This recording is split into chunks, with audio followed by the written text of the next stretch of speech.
Hi, Andrea. This is an introductory video for your workout program.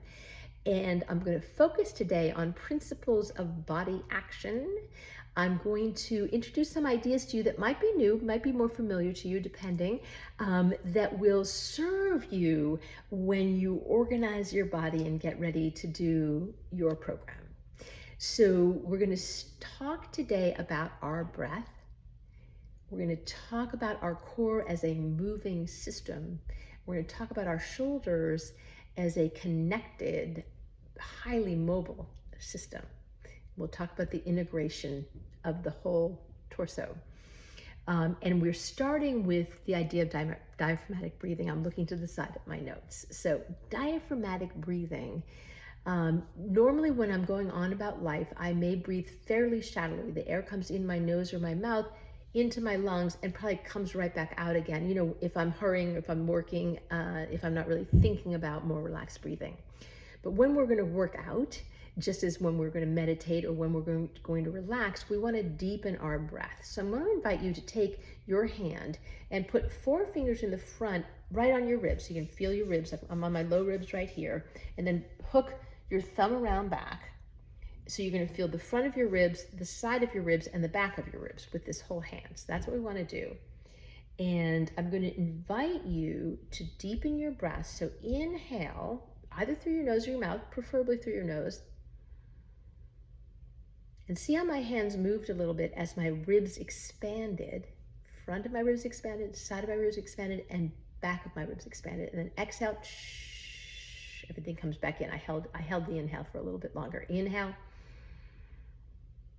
And exhale. And notice, so you're filling your belly. So your belly starts to fill with air as you exhale. Inhale and exhale. Great. So the ribs are a signal that our diaphragm is active here, right? So if my ribs aren't moving at all, I'm probably super shallow, right? Once I deepen my breath, my diaphragm automatically engages my rib cage. My diaphragm starts right here. It's a parachute. It's kind of laid in right about here in my torso. And then when I inhale, it pushes down towards my pelvic floor. And when I exhale, it draws back up again. That's the action of the diaphragm, right? Super cool. So when I inhale, air comes in here, and I actually try to bring the air all the way down here. I try to sort of fill the air in everywhere. In the front of my body, in the side of my body, in the back of my body. I just fill everything with air. And then when I exhale, the diaphragm is going to draw up as I exhale. And as it's drawing up, I'm feeling a tugging up from my pelvic floor and a tugging in of all these muscles and the muscles in the back and the muscles in the side. And everything's kind of drawing up as I exhale. Inhale, everything relaxes and expands. Exhale, everything contracts and draws up. This is a beautiful action, and if you can learn to do that action, it's almost like you're doing sit-ups, just breathing. Honestly, if you can really actively use and feel those muscles and feel that tugging up from your pelvic floor as your diaphragm pulls back up again, if you can invite that feeling, it is such a great way to learn to use your whole torso to fuel your workout and your activities, as well as fuel relaxation. It does both. All right, I've got to flip down to my notes here. Great. Now you might have, some people have the habit of just kind of bracing their core during the workout, and they almost are like holding their breath, which I do not recommend. And some people kind of get stuck in a Kegel, so they've just pulled the pelvic floor up and they've tugged it up, and it's kind of stuck there too. So I prefer, rather than anything getting stuck in one position, I like to use my core as this fluid moving system, right? So the air is moving in and the air is moving out, and that is creating the motion in those muscles. I really love it that way, right? And it's very supportive to what we're doing. And just to be specific, you've got all kinds of muscles involved in everything that I'm talking about. You've got pelvic floor muscles, You have transverse abdominis, which comes across your hips here and goes around the back like a corset. You've got rectus abdominis, up and down. You've got obliques on either side. You've got a whole host of muscles on the back too, erector spinae, multifidus, and quadratus lumborum. So this whole system all the way around here, a whole bunch of muscles are doing this action, and they're designed to be this moving system. All right, that's what we're learning. Okay, great. Now,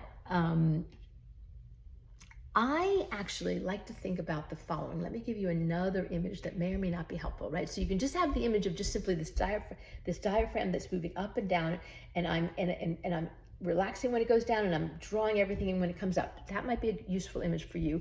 I also sometimes use this image of a guide wire, right? So that I've got guide wires that are starting right down here in my pelvic floor, and they're drawing up, drawing up, drawing up, drawing up, and I feel like they come all the way up, kind of up the middle, and then they come out here and they attach to my shoulders. We're going to talk about shoulders next, okay?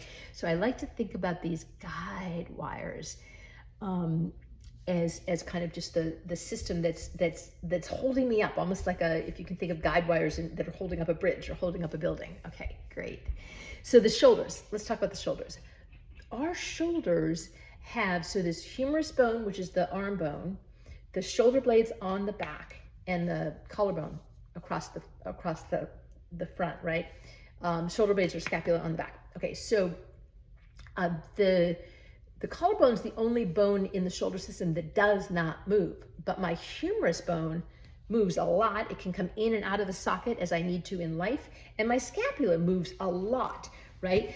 My scapula can protract forward, it can retract back, it can draw up, it can draw down, it can take my arm up in the air. It does all kinds of things. So this is deliberately designed to be this super mobile system, because that's what I need in life, to be able to move my shoulders as I need to move my shoulders. But when I am trying to stabilize everything, and I've got this idea of these guide wires that are meeting here, what am I trying to accomplish with my shoulders? I want to park my humerus bone in the socket as often as I can. And I was a writer, I am a writer, but I was a writer solely for many, many years before I got my yoga training. And I sat like this over a computer and typed like that without thought, without thinking about it. So there's my humerus, and it's way out of the socket. It's like pulled forward. And I probably look like a lot of people you know, and I may even look like you when I do that, right? And even if my head's up, my shoulders are here, right? So a lot of people stand around like that. You know people like that, right? Okay, good. So what do I want to do? I want to bring this arm bone back in the socket and settle it right down into place, right? So here it's out of place. Here I'm settling it right down into place. All right, good. So we call this internal rotation. We call this external rotation. External rotation is just, I'm broadening my collarbone and parking my humerus bones in the socket on both sides. All right, great. Now, related to that is my shoulder blades, right? So probably if I'm dropped forward like this, probably my shoulder blades also has slid over, right? Slid over, maybe slid around.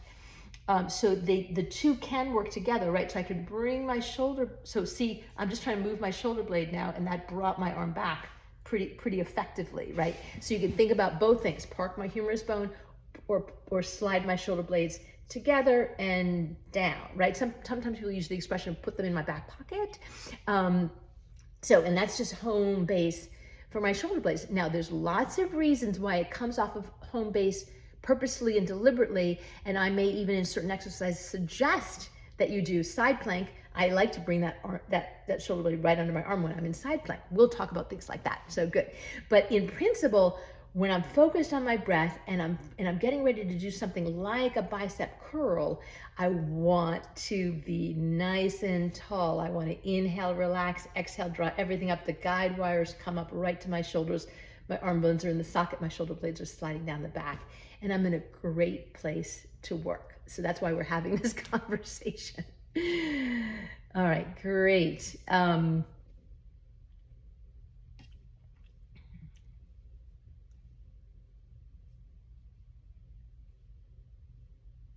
All right, now I think I'm going to finish the video right here and now. We will, in subsequent videos, talk about how we use the breath with our exercise action, right? But this today, the purpose was to talk about the core and the whole torso as a moving system that supports you as you do your work. Thank you for listening.